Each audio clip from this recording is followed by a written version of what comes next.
Bud Wilkinson invented winning. And here at Oklahoma, we uphold the standard. This is the Champion Standard Podcast, where analytics meet film and the tailgate fuels the passion. Touchdown! From deep dives in the film room to advanced stats that tell the real story. Ready? We bring Sooner football into focus like never before. The roar of the palace on the prairie, the legacy of champions, and the pursuit of the next one. It's all right here, so lock in, because this is Oklahoma football. This is the Champion Standard. Let's go! Let's go! Go!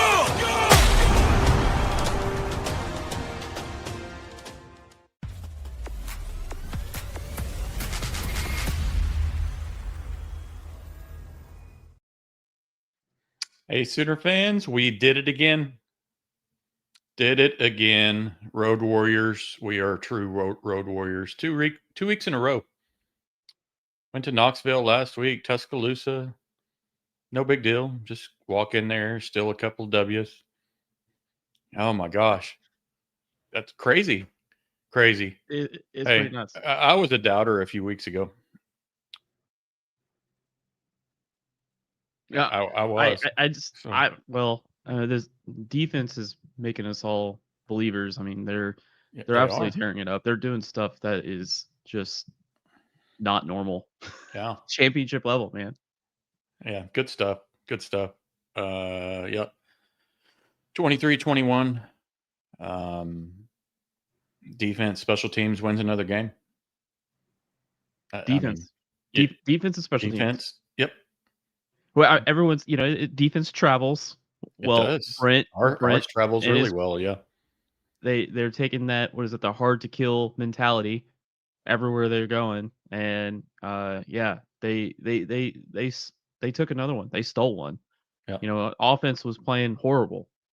There's no statistic that shows that this team really deserved to win besides the turnovers and besides just these big plays that you don't really see in stats at all. Like Wine jumping over a guard to go block a field goal with his pinky finger. You don't see that in the stats numbers. Like we've got all these stats of the world. You don't see that. Right. The 87-yard interception where it was a fantastic call by Brent. I loved it. It was awesome. And we go score a touchdown. Amazing. But like on offense, like you look at the box score, the team stats, everything, nothing says, oh yeah, OU did really good there. Yeah, they did good. Yeah. No, right. this defense was awesome. And Yep. we talked a little bit about it in Tennessee after the Tennessee game. We said if the defense starts generating turnovers, it becomes absolutely a nightmare for everyone because they were already, gap integrity, players that can run everywhere, the scheme, everything. It was just the only missing ingredient to take it to like that championship level was just generating turnovers. And once that started happening, it's a nightmare. It is completely a nightmare. So, what a great win. What a great win. Before we go any further, I wanted to remind all of our listeners and our subscribers if we don't have subscribers, please click that subscribe button. I just want to, I'll challenge everyone out there that listens or views us to tell 3 or 5 of your friends or family here the next couple of weeks and help us get to 1,000. We would really appreciate it. We're creeping up there slowly, but we could use your help. I don't want to have to let Rob go if we don't make it to 1,000 subscribers. Come on, guys! It's Christmas time. My family's got to eat. That's right. I don't want to be let go. Let's jump into a few takeaways from the game. Okay, let's do it.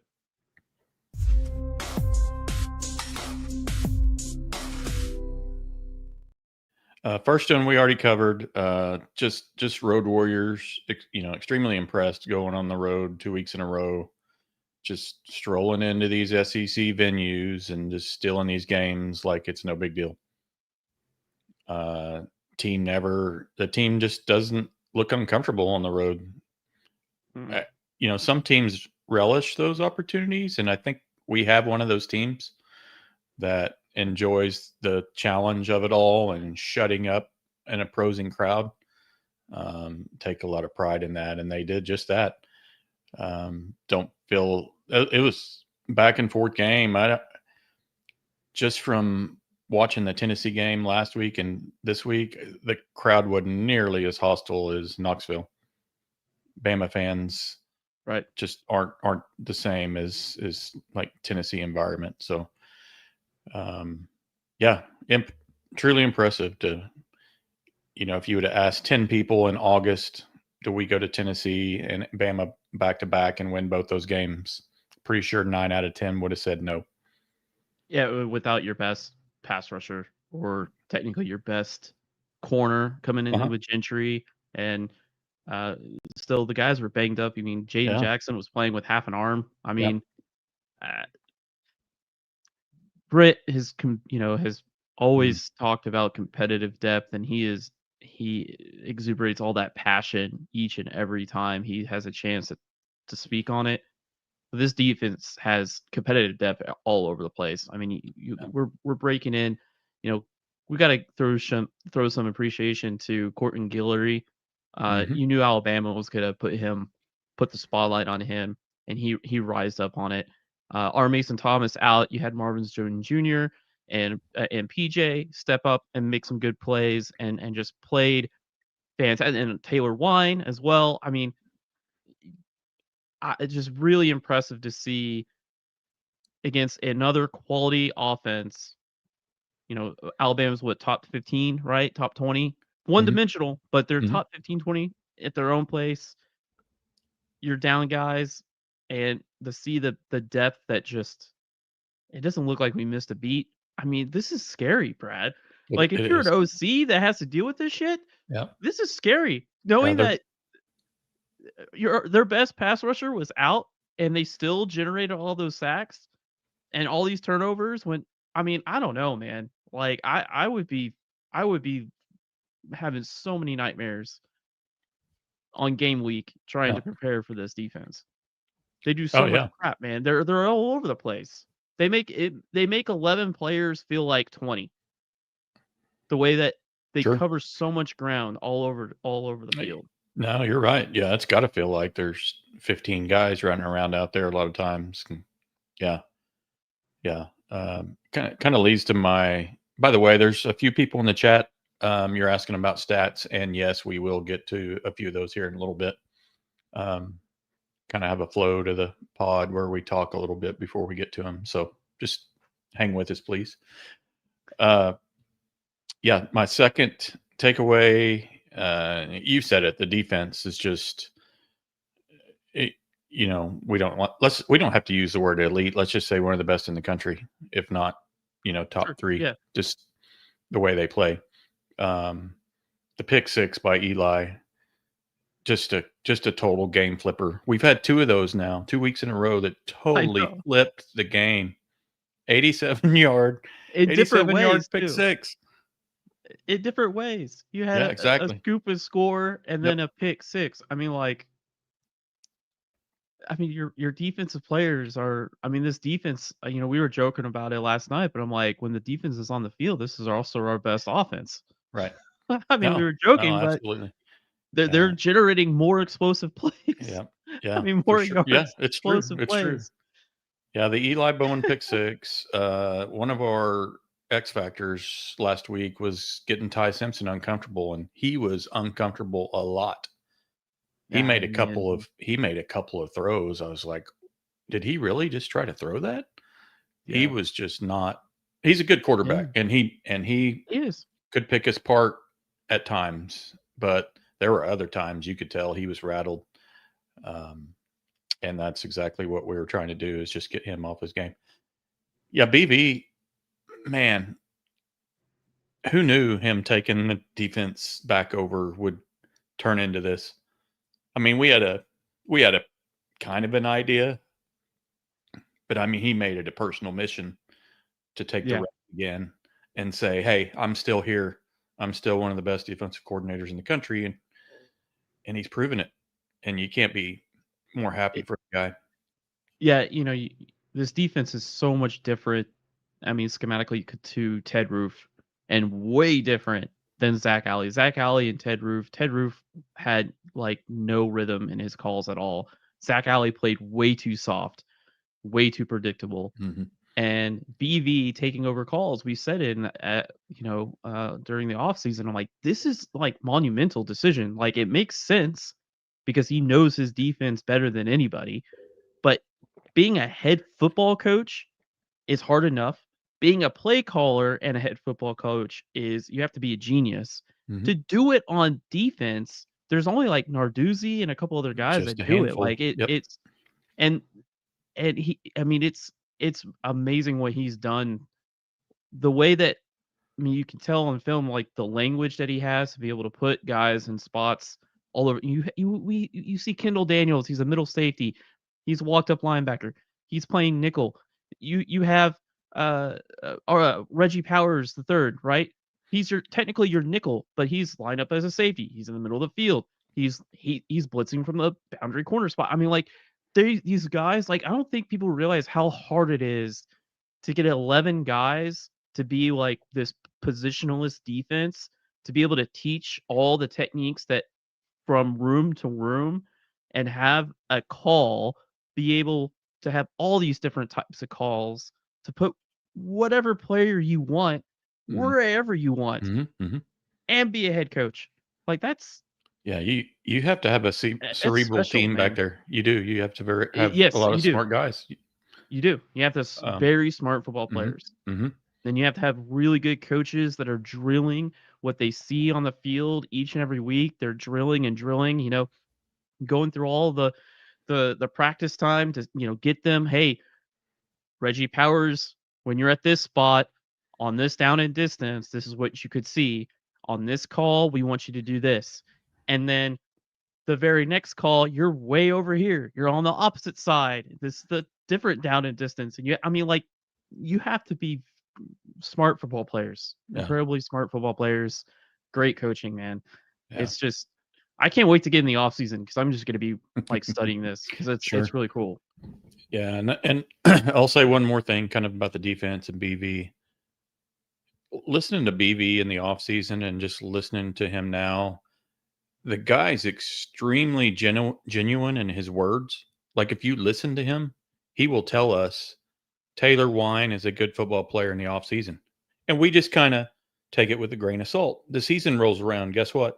Taylor Wine's a really good So he blows some of the head coach talk, a little bit, but he's really genuine and honest in a lot of what he says. And I appreciate that because he doesn't have to sugarcoat things. He doesn't have to embellish. He just says what he sees and we end up seeing it. And I like that a lot because that, to me, that builds a lot of trust with fan base and head coach. And you just, you believe a guy and trust what he's saying. So there's something to be said in that because there's plenty of coaches that aren't that way.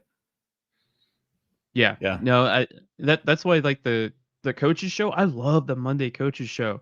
I don't think people realize how much X's and O's he actually goes through. Like I study it, I love it. And there's times where I'm like, what did he just say? I'm like, oh, I gotta record this. Like I want to record it, and so I can like follow the story. I'm like, he goes into so much detail. It's you don't really hear coaches often go today. You get the we were close, we were close, and all the little BS the guy out west did. Yeah. Yeah. No, he walked in the coaching show that one day and, he walks in, I reach out, give him a fist bump. He's just ready to go all the time, man. He never stops. He's got a motor. And just, his wife probably has to tell him like, okay, 10 o'clock every night, you can't talk more football in the house. He probably has to have some rule like that or something. But anyway. Third takeaway. Tate Sandell, man. I have to mention him once a week. Yeah. And I know it gets old. people are like, whatever, stop mentioning the field goal kicker. He just set a team record with his 21st straight field goal.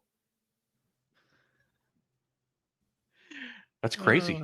21 That's straight. awesome.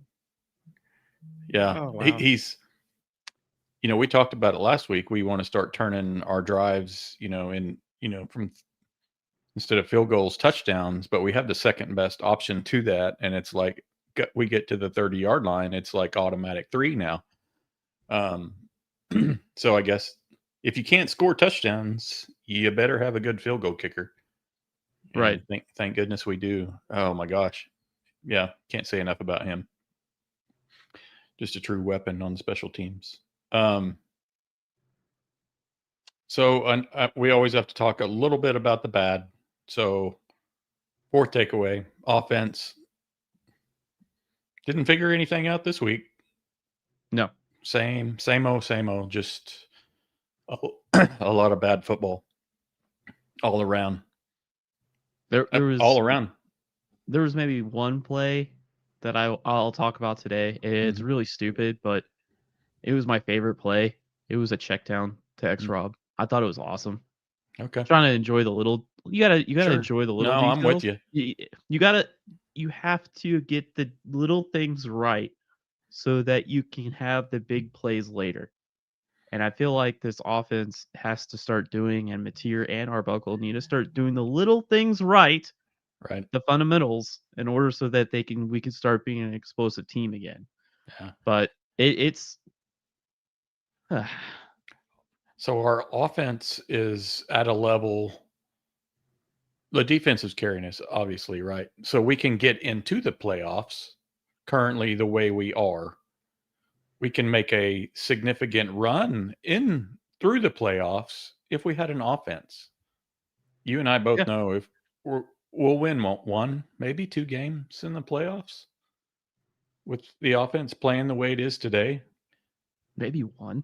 I know. I'm just saying, to win 3, 4 games, which we would have to win 4 if we're like one of the lower seeds. Yeah, 4. Yeah, I just can't see it happening because we can't score with some of these teams. Defense, I'm sure the defense just tells the offense every week, hey, just score over 20, we got it. Yeah. And they have. But still. Yeah, the bar is pretty low on the offense right now, and I saw one little stat. I think our offense, the average starting position was our own 46, our own 46-yard line, and Alabama's was like their own 20. Mm-hmm. Like the defense is literally giving them a plus 20-yard advantage to go score. And I think in Tennessee it was the same thing. Mm-hmm. The defense and special teams is giving them a net 20 yards. That's 2 first downs. That's like 6 play advantage. 2 sets of downs. Yeah. And we can't. And you mentioned it after Tennessee, and actually before Tennessee, like the shots to the end zone have pretty much disappeared. It's all this like short underneath stuff. Like we were on our first drive, we were 8 yards from the end zone, and we never took a shot. It was all this underneath stuff. They tried to do a little speed out to the boundary on 3rd and 5, and it was a BS play, and we had to kick a field goal. We got to start taking shots to the end zone. We do. Yeah. Like, I don't understand, like, how, because you're struggling, okay? And you only need, like, a couple touchdowns to help this defense, like, separate. Mm-hmm. Why not take a shot at the end zone? I just don't get it. Yeah, me neither. Final takeaway, and Jimmy, I'm pulling your comment up as I say this, because my final takeaway was, now we got to protect our home turf for 2 games. Yeah, we can't have a letdown coming home this week against Missouri. No, honestly, it's a really favorable matchup because they like to run the football. They do. Ahmad Hardy ran for 300 yards yesterday.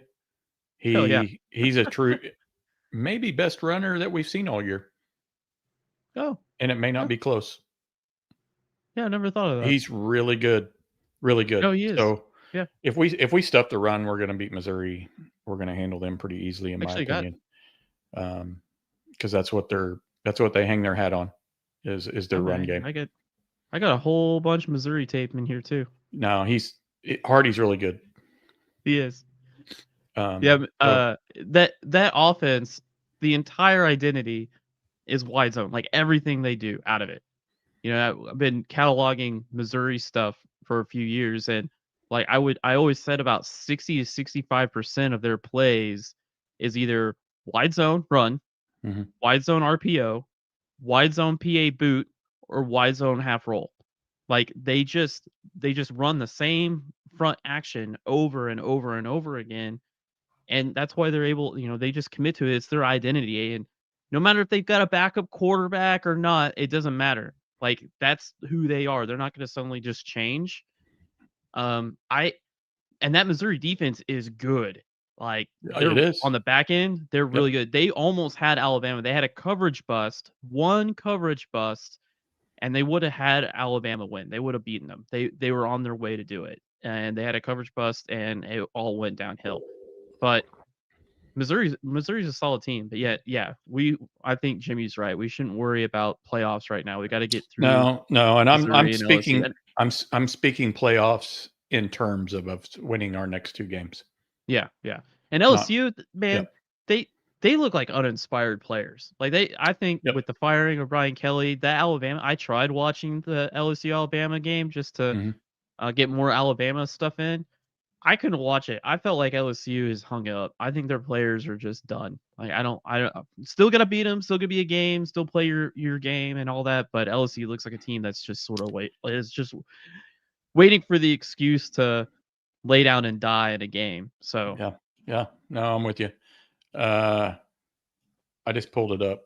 I know we don't need to look ahead right now, but Ahmad Hardy, 197 carries, 1,300 yards, 6.8 average, 15 touchdowns. He's a stud. He's good. Did you say 1,300 yards? Yep. Wow. Golly. Yeah, I believe it, man. Yeah. Yeah, he's a good one. And they're definitely leaning on him a lot more now that they had to put the freshman quarterback in since Pribble or whatever got hurt. But that's it on my takeaways. I was trying to think. Well, you have any other thoughts on the game other than it just being the best thing that ever could happen to this team in a couple of years? Yeah, it was a great win. It was a great win. It was a fun win. It is definitely a game that will warrant some study, teach tape type stuff through a while. Like this is something that you'll probably want to keep watching because there's a lot of good stuff in it, a lot. And just a good win, man. 2 back-to-back road wins. It's I'm still kind of without in an awe. offense. I know. How's that possible? I know. It's crazy. I gotta admit too, and I shouldn't say this, but I had a hard time walking after the game. I had a little too much to drink. I got up, game's over. I get up, celebrate. Well, I'm dizzy, man. I'm like, oh, okay, let's sit down a few minutes, calm down. But yeah, no, that was a tough one. Back and forth. Good stuff. Just incredibly proud of the team.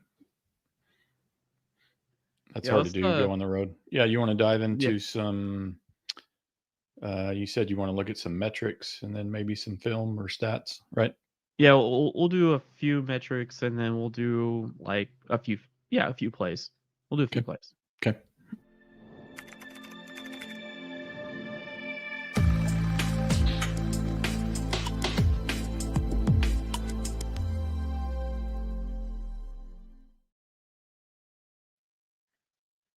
Let me. It's just the havoc stuff here. Yep. This is explosives. Okay. Yeah, the FBS ranks of our advanced metrics for OU offense and defense now through 12 weeks. Third down conversion rate. So third down conversion rate. Everything about these stats.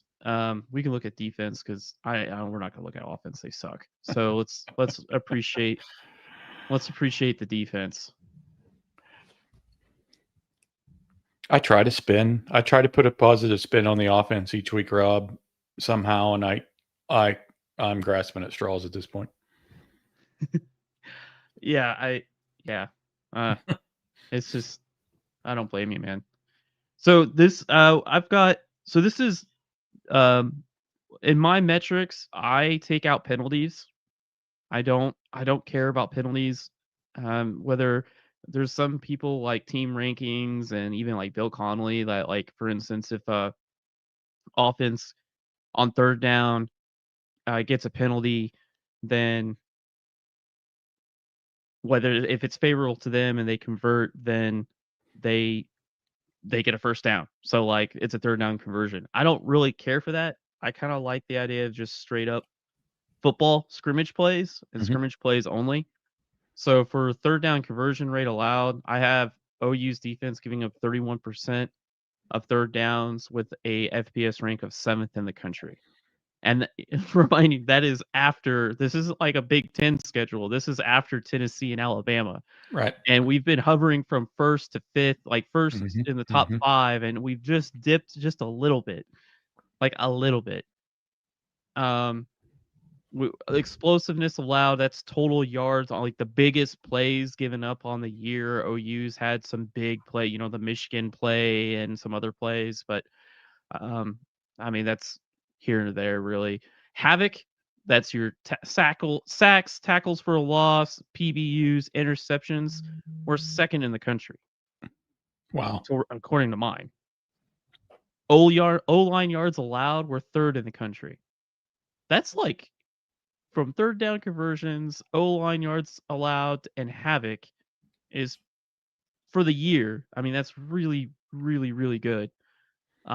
Passing rate allowed, that's just how often teams are throwing the football on you. That's not exactly completions. That's just them, like how often, just to show like how teams are attacking you, and teams are wanting to throw the ball on, that's where you got Tennessee and Alabama, because our run defense is so damn good.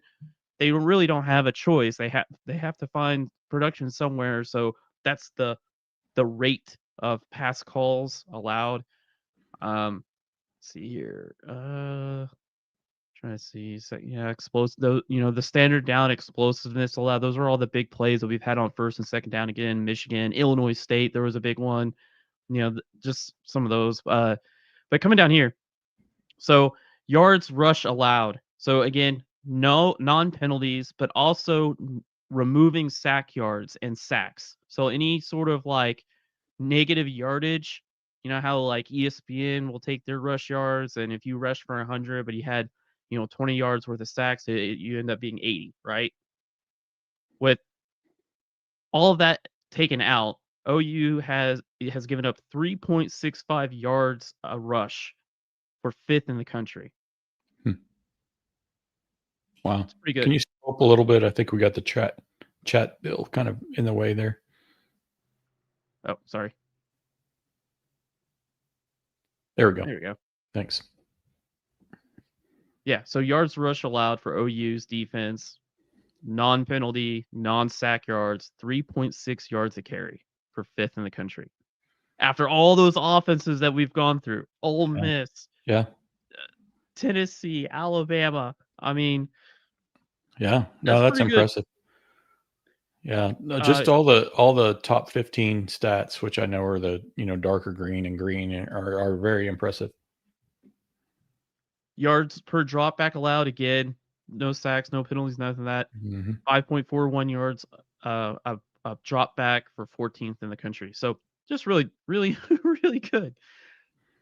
Well, let's take a look at our misery index here. This is a view of the last the view for the season.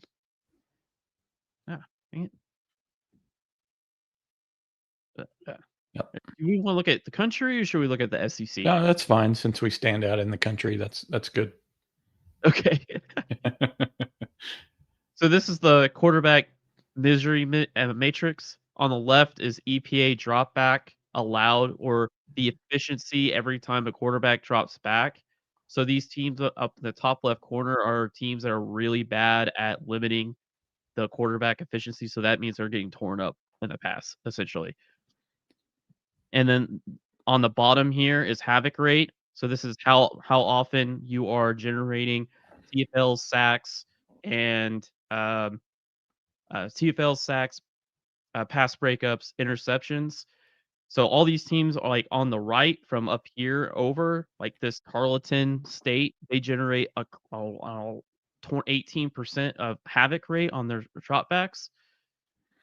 But EPA for them is about 60.6. So that means that they're finding positive EPA drop, like even though they're generating havoc, that's a bad. Like this is like bad. Over here in the top left is bad. And then you look down here on the bottom right, and you've got two teams that have been staying in this spot the entire year, has been Oklahoma and Indiana, which means they are generating plus havoc, the most havoc in the country, but also limiting the quarterback's efficiency. So this is like this is the spot to be in. Or over here in the bottom left, where you're not generating as much havoc, but you're still limiting the quarterback's efficiency. You see Ohio State's right here. There's your Texas Tech, the other big dog this year, Mm-hmm. generating havoc and limiting the efficiency in that quarterback spot. That's all that's you get into defense, especially in the modern game today, you have to find ways to make the quarterback inefficient. And whether that's generating havoc or generating turnovers, etc. But these are the four big dogs this year. It's been Texas Tech, OU, Indiana, and Miami.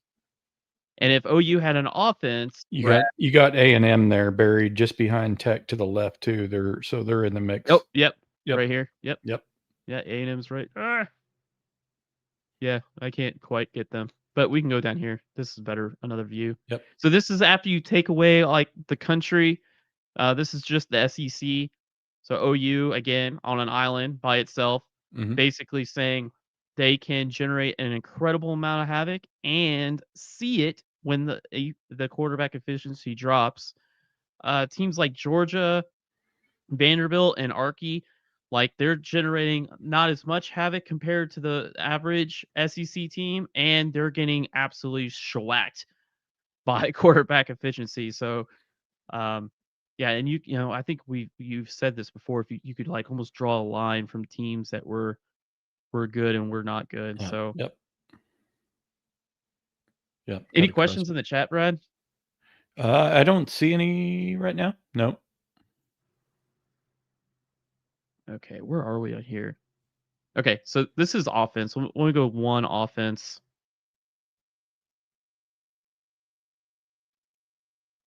There we go. Okay, we'll look at an offense metric real quick. So this is finishing quality drives, and we've talked about Brad. We've talked about this before, but you need to convert your threes into touchdowns. And so this is looking at on the left here is the offense efficiency at finishing drives. And then on the bottom here is scoring threat percentage, meaning how often are they crossing the 40. So this is just how often are they crossing the 40, and then this top one is how often are they actually scoring. And Alabama was at like 3.9 or something like that. They dropped down to like 3.7 now through playing us. And then OU's kind of in the middle of the pack. I mean, we've only 46% of our drives actually cross the 40-yard line. And then when we actually finish with points, we're scoring 2.9 or 3 points per opportunity. Yeah. And that puts us right in the middle of the pack. Yeah. No, us in Texas have just relied on defense. And Yeah. it shows And then with that stat there. Yep. 3 points. And you got, like Ole Miss out here is doing really good. And of course, South Carolina down here in the bottom left, every scoring opportunity, they've only scored 1.8 points per opportunity. So they're not even like, I mean, they're getting there, and they're barely even getting a field goal. Three of the top 5 teams in the country probably reside up there in that upper right quadrant. Yep. Texas A&M's doing good. Yep. 50%, 51% of their drives in What a scoring comeback by them opportunity. yesterday. Holy smokes. Yeah, that was nuts. Wow. That was nuts. We thought they were getting cooked too. We did. I know. Any questions on I this, spelled Brad? that right when I sent that to you yesterday. Yeah, you did. You did. I didn't try to spell cooked. I said they were getting cocked, and they were in the first half. Oh, my bad. Yep. No, I meant that the way it was spelled. Anyway, no questions other than stats don't lie. So you can sometimes see, we're really on that last one, how good the defense is. On this one, we're not finishing. So it's right here in front of us, and that's kind of what we're talking about. We're really good and making a playoff push, but as I want to say, Jimmy said it here. Yeah, here it is. If we had an offense, we would be a favorite to win the Natty. I believe that. Yeah, He's not absolutely. wrong. No, he's not. Yep, If that's we what we've have been saying. offense, I mean, and really the offense, here's the thing.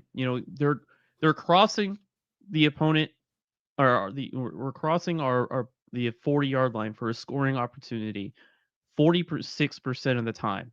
And you usually get 11 drives per game, like 10 to 11 drives. So that means you're going to have 5 drives where you'll have an opportunity to score.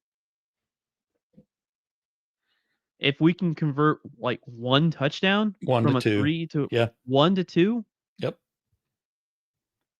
then you're scoring 30 every game. That's right. And if you're scoring 30 with this defense, I don't know if you can be beaten. Yeah. Yeah. We're averaging 23. If you can get to 28, Rob, you don't even have to get to 30. If you get to 28, that can make all the difference in the world at this point. Yeah. I'm with you. I'm telling you, man.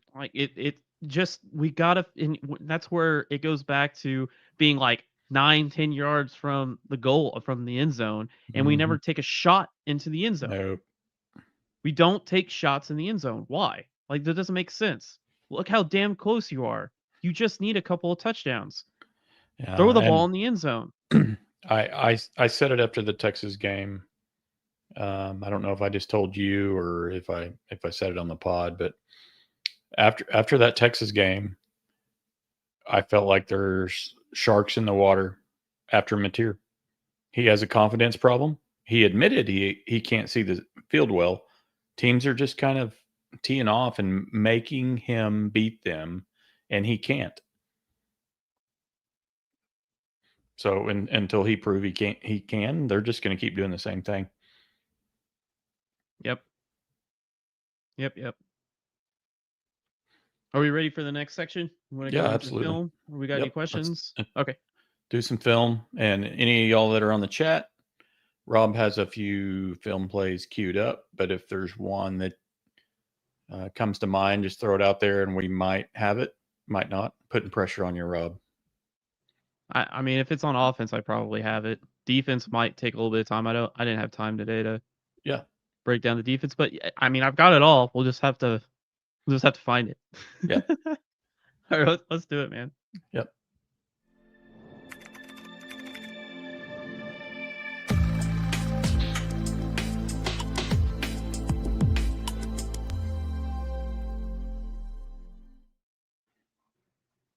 No, I got some Missouri tape up. Oh. Give me a minute.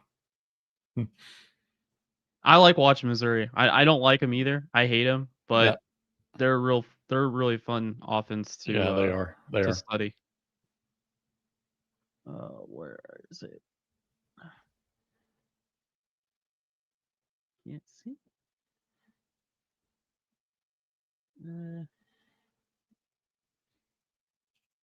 Hold on. Sorry, I thought I had this set. Where's my playlist? Oh, there it is. All right, cool. Okay. All right. Hmm. Good news Hmm. or bad news first? Do you want to start with offense, You or have you a want to good start play. with? You have a good play pulled up that we can start with, from what I can tell. Okay, you remember this play? Okay, Yeah. Yeah. let me just play it. Yep. So Alabama is just running their little stutter fade. We've ran the same play before. We've ran it. I mean, honestly, this play here that they're running is like a super popular play being played all across the country right now. It's almost as popular as the mesh traffic play. Um, and this was just a great play, great play call, great execution. Uh, Ty Simpson this is where, you mentioned about how his mind being in a blender. I think this play really shook him, like really, because I think this is when he started not to trust his eyes. Right. Right. He was starting to hesitate because he knew that he didn't. Maybe he was super confident in what he was seeing, and then with this play here, like it just took him out of his element, and it was early. So what they're doing, they're going with the motion, going 4 strong to. Or actually, hold on, let me do this better. There we go. That's better. Yep. Going 4 strong, motion. They're doing this stutter fade here in the slot. They're doing a little switch release. The outside receiver here is just running a little skinny post. And then you got your tight end that's kind of doing a pylon route. He's running to this back pylon. What's going on is you got this backside slant, and this is just, I'm not sure what Simpson was quite thinking here. Usually in this, like you're reading RSJ here. You should be reading RSJ as he is going to determine whether this route's actually going to be here or not. If RSJ comes down, which he does, then you should not be throwing this football. And I'm not sure why Simpson in the first place like threw this ball. So let's look at it one more time. So again, pass, stutter fade. You got your nickel. We're in an odd front. We're in a 505 mug. We're running cover 6, so we've got quarters to the field, and we're running cover 2 invert to the boundary, meaning this Eli Bowen has the deep half.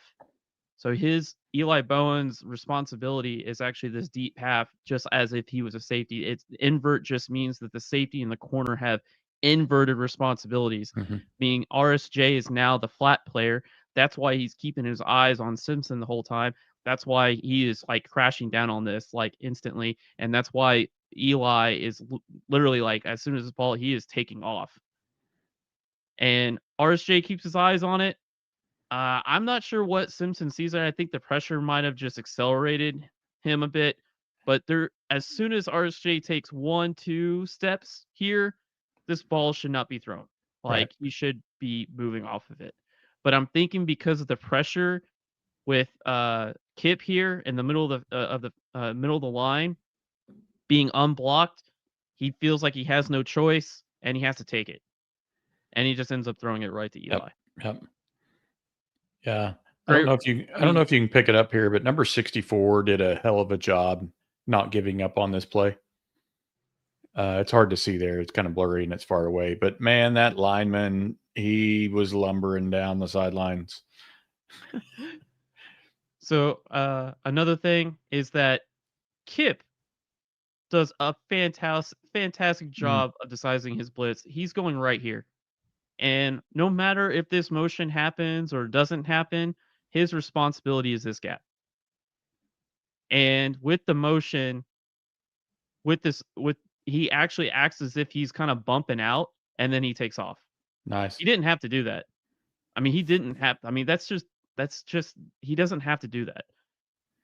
He easily, because of this call, could have been sitting right here. Because his responsibility is not this player at all. Like he's taking off. I just thought that was very savvy. Kind of disguise your look and then take off. And then the linemen here.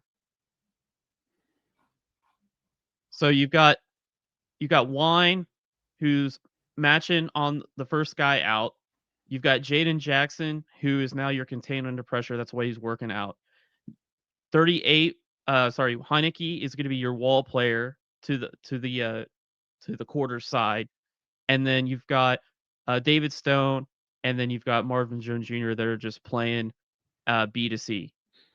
But Kip, these linemen, I mean, no eyes on the pre-snap language because Kip, this guy, well, I mean, they don't communicate at all whether he's coming or not, and the protection's already set, and he gets a free shot, got the invert look, and he throws it right to Bowen, who just makes a hell of a play, taking it back, housing it.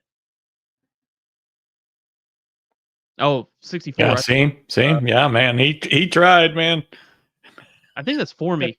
Oh, no, that's he was like, I am going to run this guy down, and he almost had him there at the end. That's Carroll. So what Alabama did, I mentioned on our setup to this game, 56 for Alabama was not very good. One of the worst guards I've seen this year. They took him off the field. His spot was here. They moved their right tackle for me to be the right guard, and then they brought in a rookie right tackle, and that's the dude that you see that's working.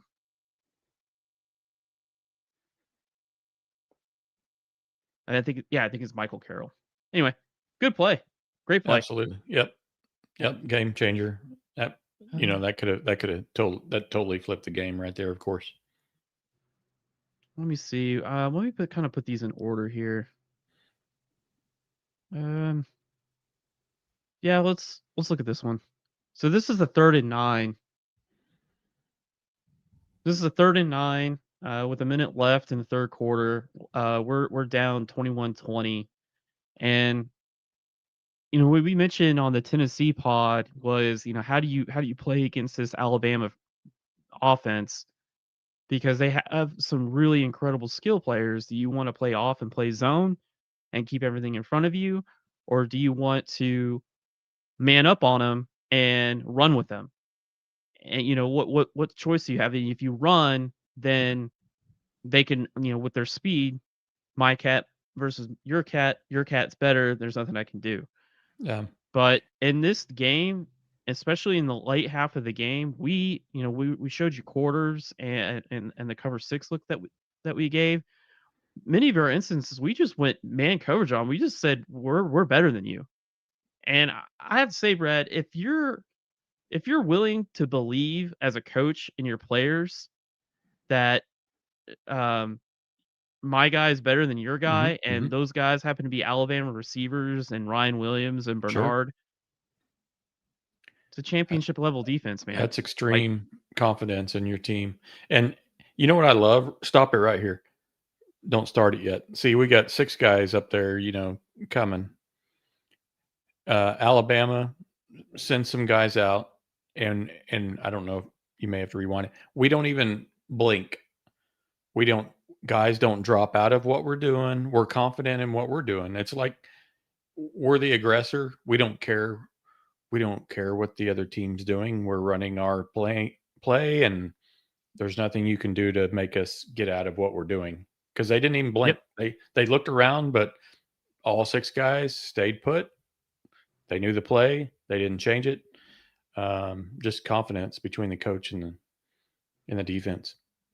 Yep. So what Alabama's running here is what I call torque, which is just a middle field read. So they're going to be reading the safeties. If it's middle of the field open, they're going to run to the open.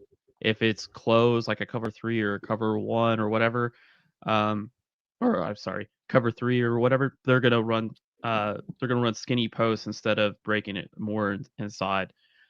So what we're running here, again, this is cover 1, not necessarily one high safety. Our cover 1. So cover 1, think of it. There's 4 eligible receivers. We are blitzing 5. That means we've got 6. So we got 6 on 4. What we decided to do was we dropped our 2 players to the low hole. So like we're trying to take away the RPO windows with our extra defenders. And then what we've got out on the outside is we're actually playing combo. So we're playing first in So here's the Bowen brothers.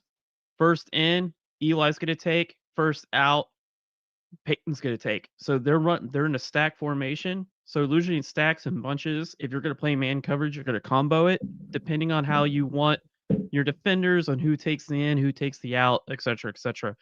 But this is man coverage. They're just reading the route and then they're going to break on it. There's nowhere to put this football. You've got your cover one your extra defenders. You got PJ that's taking the underneath. You got Kip that's taking it underneath. There's no quick throw to the boundary. You've got man coverage up on all these guys are X'd out. There's no one passing off anything. There's nothing. This is a really, really great call. This is a call, again, going back to what I said earlier about Zach Elway being too soft. This is a call that a defensive coordinator who's aggressive and believes in his guys to run with Alabama receivers. I mean, they're one-on-one, X'd out, X them all out. And then what happens on the front side here? You got PJ that's dropping out.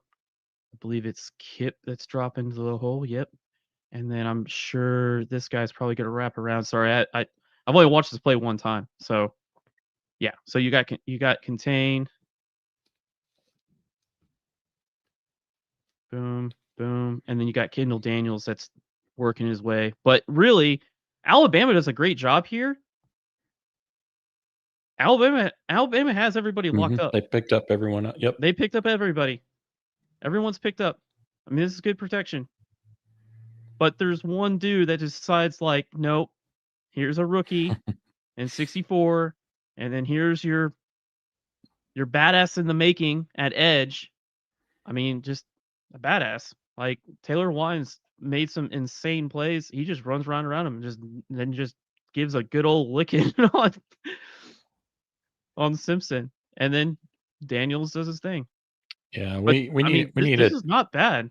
No, not at all. This is not a bust by Alabama. This is just Wine making a play. Looks like a little arm over action. See that? Dang it. Oh, this is a different play. My bad. It looks like Wine with that right hand chop. A little arm over. Yep. Easy. Used his speed. Yep. And then just made a play. Mm-hmm. Defense is tough as hell, man. Let's go a couple more. Yeah. No, you got. I'm just gonna let this one play. So this is actually 2-man. So this is, again, like, these are plays that, like, here, let me back it up just a little bit. So this is 3rd and 5, 12 minutes to go. We're up 2. It's fourth quarter. This is the second to last drive, and it's just another huge stop. And it was, again, man coverage and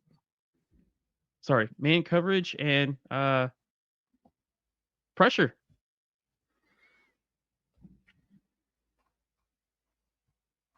Man, I don't know why it's not playing.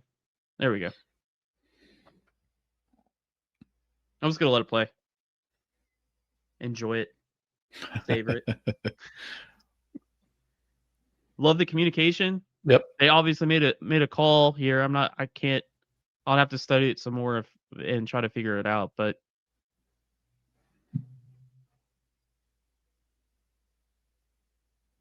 got the sack. Devon Jordan. I thought I had this play written up, but I guess I didn't.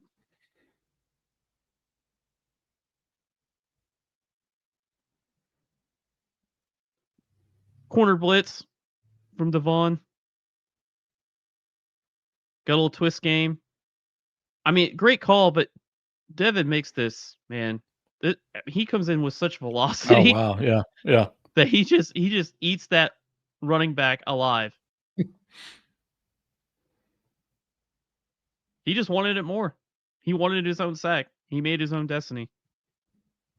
Yeah, so many young guys making plays on our defense, man. It's great to watch. So that we're running cover 2.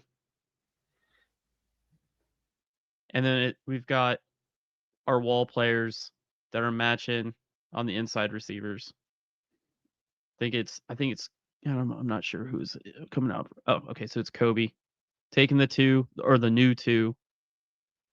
Got a switch release, and then up top looks like Sammy O is. You see how he's got his butt turned like that, and he's basically surfing down the line. These are wall players. We are building a wall to X any of these like low crossing routes. It's another tool in the toolbox. Besides having defensive ends drop out of coverage, you can have your linebackers build walls to take out the crossers or any of those RPO game.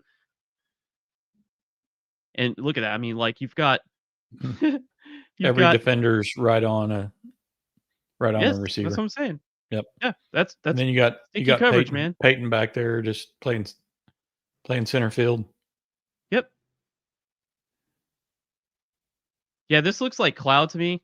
This looks like the corner sitting on the 2 out, and then Sammy's just clamping down on it, and then Bowen's taking the number 1 vertical, and then you've got look at the Kobe is like 30 yards downfield. I mean, he's matched up. He's matched on. He's building the wall. Like he's making sure that he is. We're not going to get anything into the middle of the field.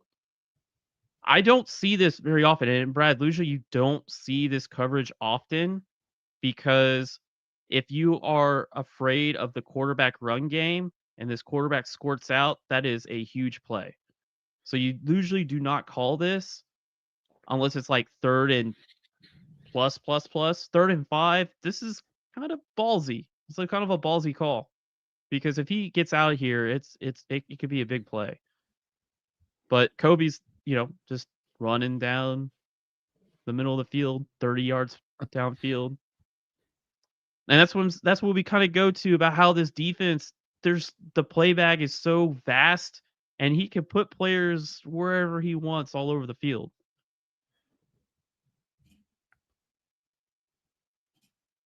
I don't remember this one.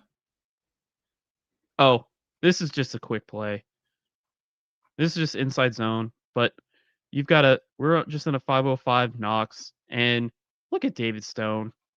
I mean, this guy, this is a Parker Brailsford, the center for Alabama. He is a NFL player. Okay, this guy will be drafted in April. And it was obvious in this game that they believed that Parker could one-on-one on David Stone. We're running inside zone here. These guys are they're not helping Parker at all. They think Parker can X our nose tackle out here. This nose tackle just happens to be David Stone. And David Stone resets the line of scrimmage and then makes a play.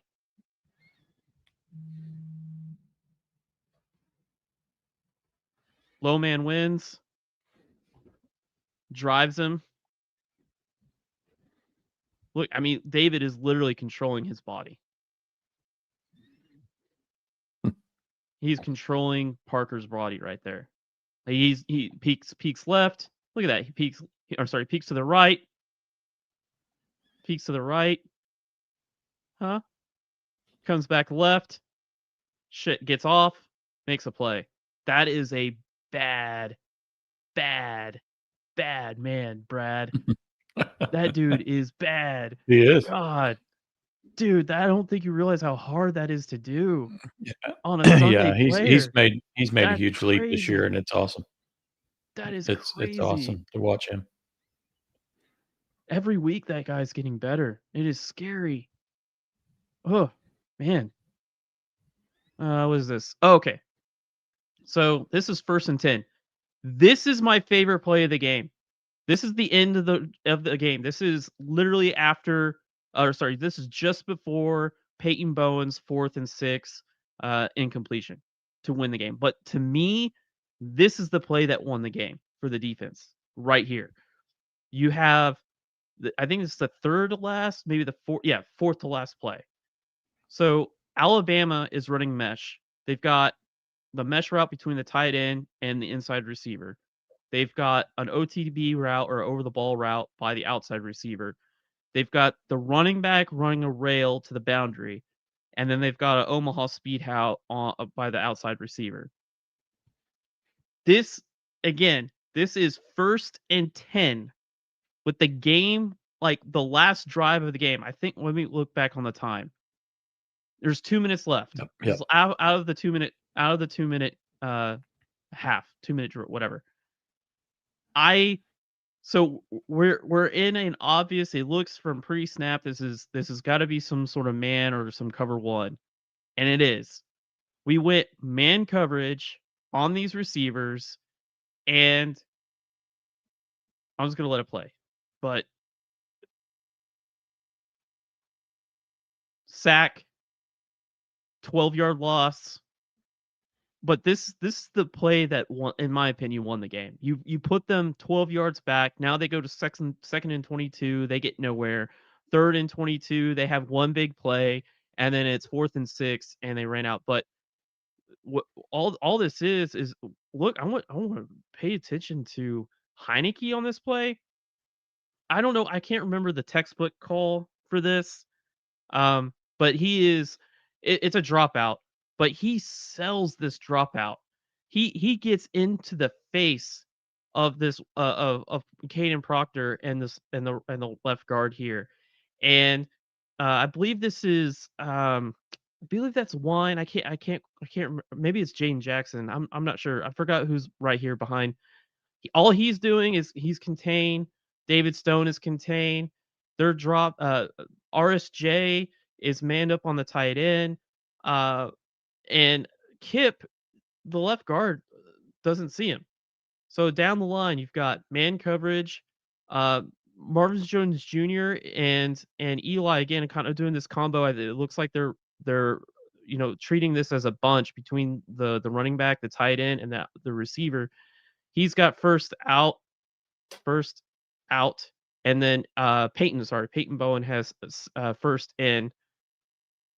But Heineke does an awesome job selling this. It's Wine, sorry. It was Wine as the DN there. And you've got a guy blocking air. Blocking air. Yeah. Heineke sold it. I'm thinking he thinks that he's going out and he's got to walk on him. And then he by the time he realized that Kip is taking off and he's sticking his hand out there thinking that he's going to help, or he's trying to help push whatever. It's just a free hitter. But you want to talk about Brent and Wes Goodwin that are messing with these offensive protection. And I hope that maybe come Tuesday or Thursday, Gabe and Teddy can kind of get into it, because Gabe understands offensive line protection better than anybody and the Sooner creation world right now. But I just feel like Heineke sold this. They think they've got a blitz with Heineke, who Caden Proctor would take, and then Wine. And I'm thinking those two are passing them off. They're taking that, and then by that point, Kip's taken off, and you got a guy blocking air. And like I told you, 56 sucks. So I've been saying that for like 2 weeks. I think the guy's terrible. So picked on him, man. I told you, you keep picking on him. Didn't I not say that? Yep.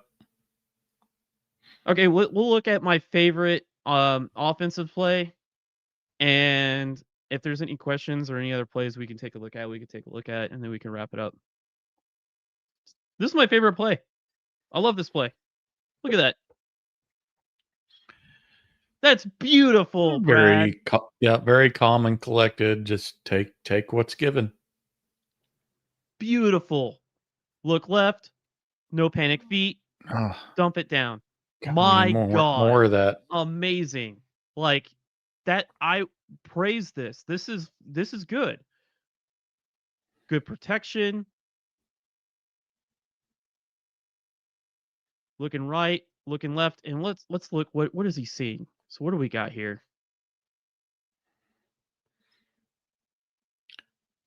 So they're doing hitch, fade, Yeah, and in, Giovanni kind of cuts it fade. up toward the middle on this play, and I don't know if he comes open or not, but let's see here. Yeah, he's the guy on the bottom.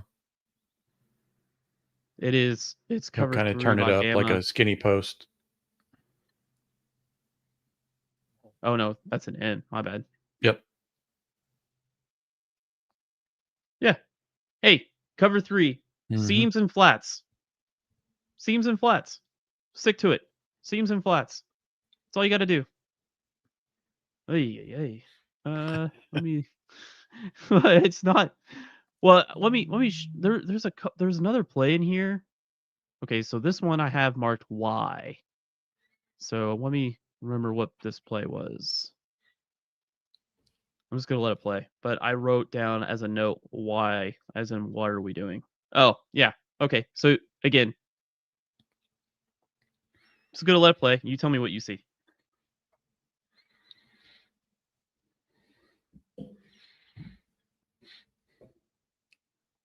Yeah, I played again. I must have. There's probably something obvious that I missed here.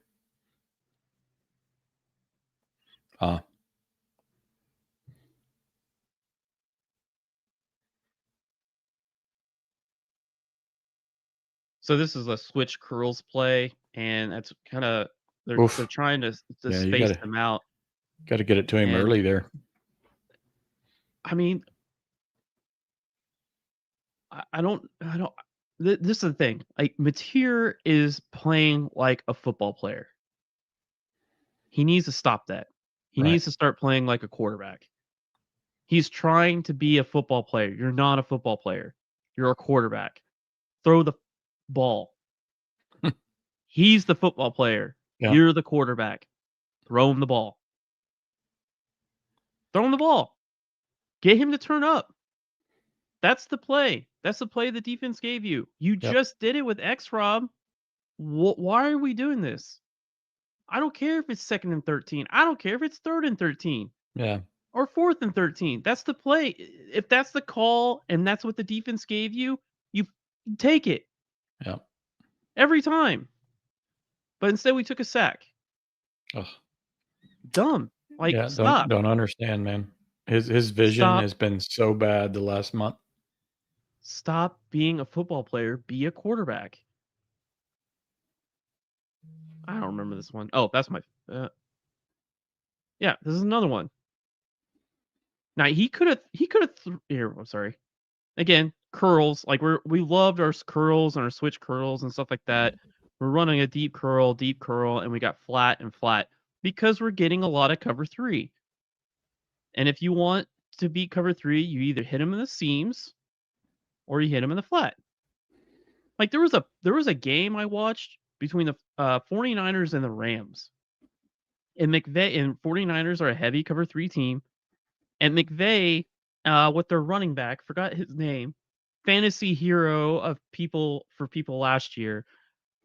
He had like almost like 200 yards in receiving because Matthew Stafford just kept hitting him in the flat over and over again.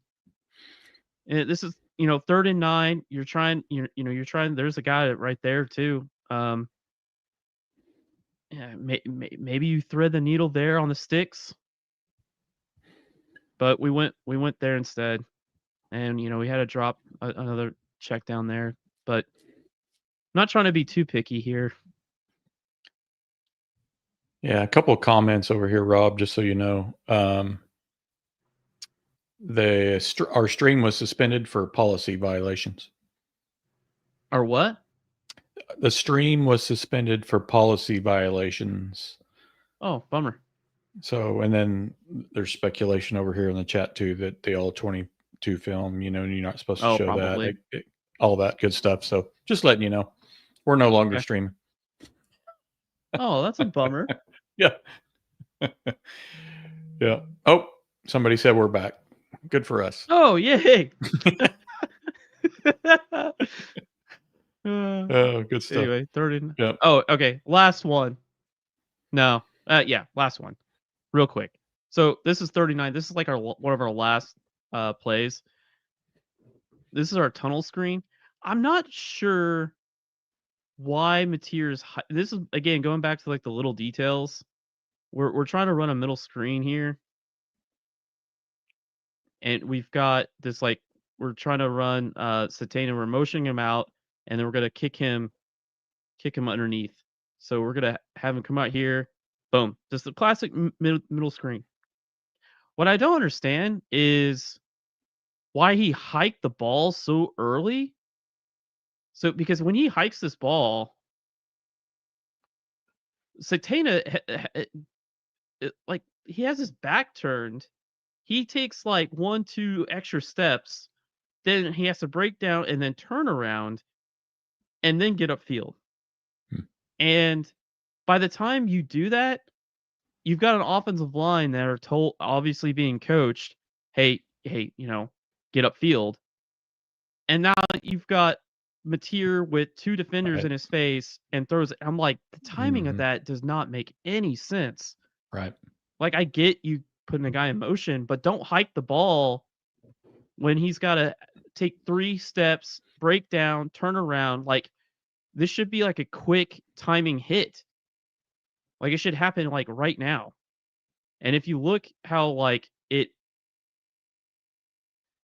he should be like right here by the time he wants to get rid of this thing. Hmm. Doesn't make sense to me.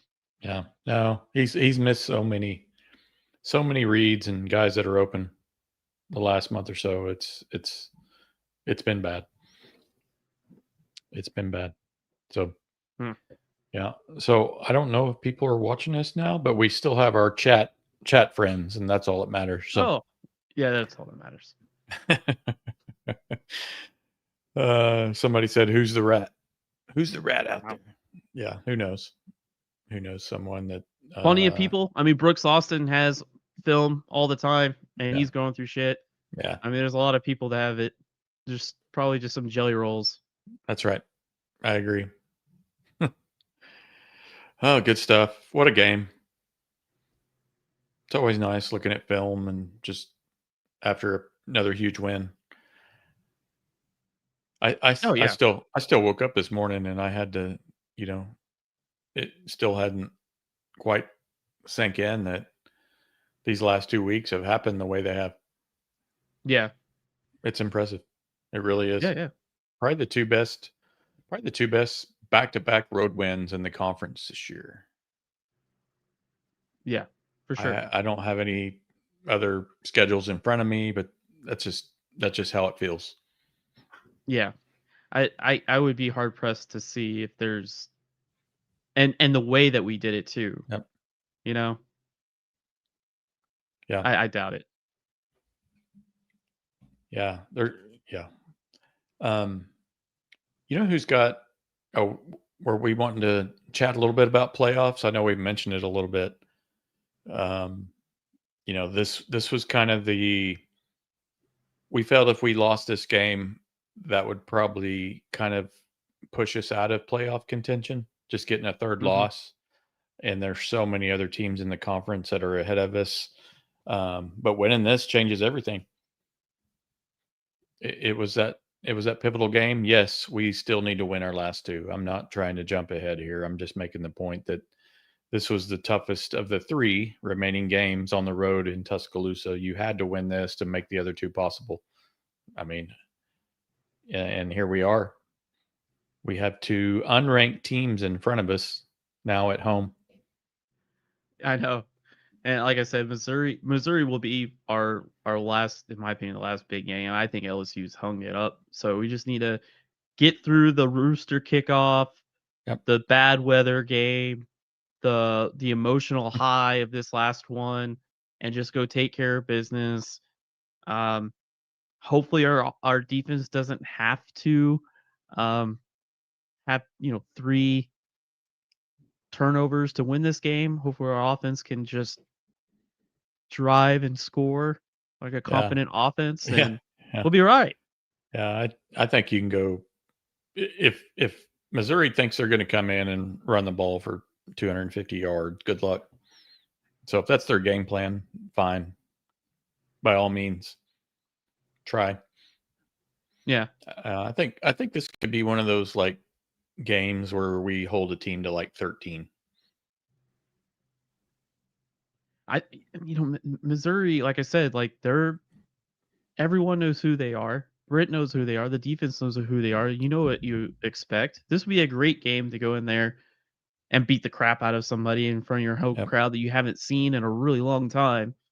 Yeah, we should steamroll them. Yeah, I hope so. None of us are Missouri fans here, so yeah, I think we're in. I think we're in the playoffs if we win these next 2 games. I do.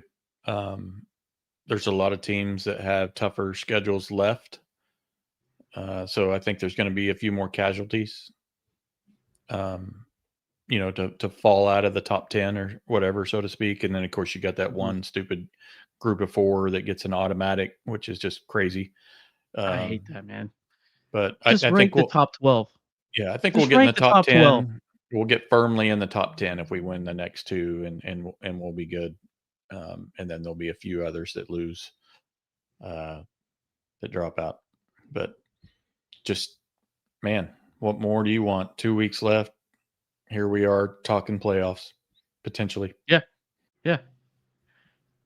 It's man, I'm excited. We got 2 more games, and we can. You just gotta take it one Saturday at a time. Yeah, like what? Yeah, be 1-0 this Saturday. That's right. Exactly. That's right. Win the weekend. Another one. Yep. Exactly. Well, we want to wrap things up. Yeah. I that's all I got today, man. Yeah, no. I'm happy. Fantastic win. Couldn't ask for a better result yesterday in the way they won it. It's just awesome watching great defense again. We had forgotten what that's like until this year again, and so it's nice to be able to watch a great defense go out on the field every week. It just is. So Good win. Thanks everyone for joining us again. Hopefully we can keep this rolling. No letdowns. Just make this a thing. Win next weekend, and we'll talk again. Thanks everybody. Boomer. Hey, that is my standard. Champion standard. Yeah. Run my place, ayy. Keep up with the pace, ayy. If you don't got motion, then stay up out of my face, ayy. I be doing a race, ayy. 100 yards out of the way, ayy. It's time to lock it in the field, baby. It's game day. 7 rings you can't handle. I'm on a champion man too. Welcome to my standards. Maybe that's something you can't do. Maybe try a different angle. Maybe try a different play too. Well, you know you're the greatest. Some people might hate you. Champ, yeah, I'm the champ. Yeah, I'm the champ. Champion standard. Don't gotta put on a hat. Titles, you know we got that. Yeah, I'm the champ. Champion standard. Yeah, I'm the champ. Champion standard. Hang my jersey in the rafters. I'm a champ. Champion standard. I'll tell you nobody's safe when it's time for game day. Put up or shut up, you know it's competitive. We will not ever take losses. Yeah, I be playing the game, but at heart, you know I am just really a boss. Youngin' or boomer, don't matter who's on the field, everybody getting sauce. Get down with the team, cause we really one-on-one, yeah. Hey, I'm the man, yeah. Watch how we make fans, while we also make this cash, hey. When it comes to plays, there isn't what we haven't ran, yeah. Competition's getting bodied, that's no capping. Champ, yeah, I'm the champ. Yeah, I'm the champ. Champion standard, don't gotta put on a hat. Titles, you know we got that. Yeah, I'm the champ. Champion standard, yeah, I'm the champ. Champion standard. Hang my jersey in the rafters, I'm a champ. Champion standard. Champ, yeah, I'm the champ. Yeah, I'm the champ. Champion standard, don't gotta put on a hat. Titles, you know we got that. Yeah, I'm the champ. Champion standard, yeah, I'm the champ. Champion standard. Hang my jersey in the rafters, I'm a champ. Champion standard. I told you nobody's safe when it's time for game day. I told you nobody's safe when it's time for game day. Champion standard, and we don't play. Champion standard, and we don't play.